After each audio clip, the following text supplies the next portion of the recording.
Brand recording studio Bihar Sharif.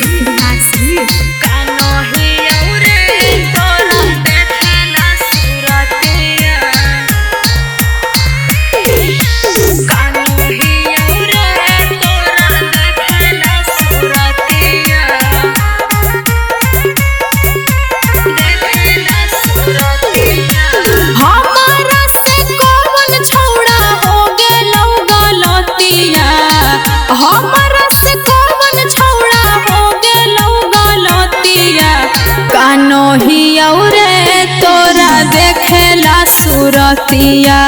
Kanhaiya रे तोरा देखेला सुरतिया ऐसन प्यार के धरई नया दतिया ऐसन प्यार के धरई नया दतिया कान्हैया रे तोरा देखेला सुरतिया कान्हैया रे तोरा देखेला सुरतिया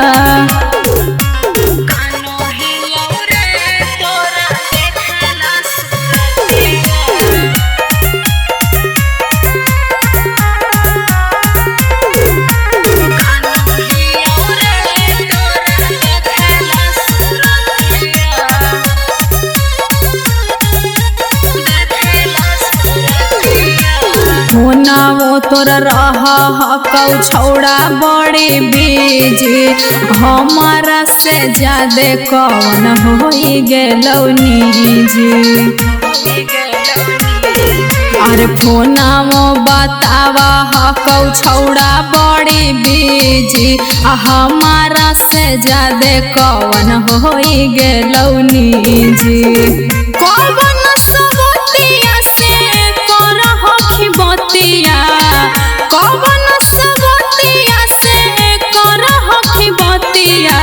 कान्हैया रे तोरा देखेला सुरतिया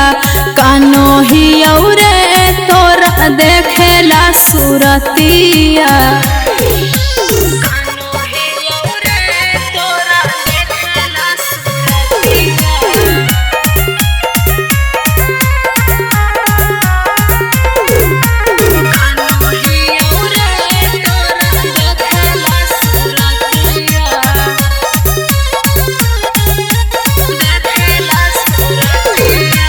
राजा रौसनवा कौन होलौ त कली फरे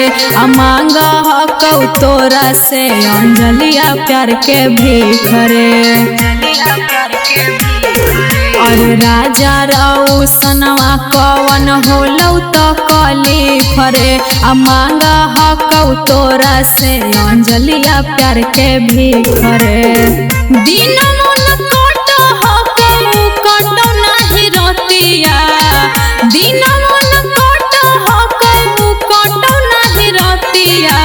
कान्हैया रे तोरा देखेला सुरतिया कान्हैया रे तोरा देखेला सुरतिया। Brand recording studio Bihar Sharif.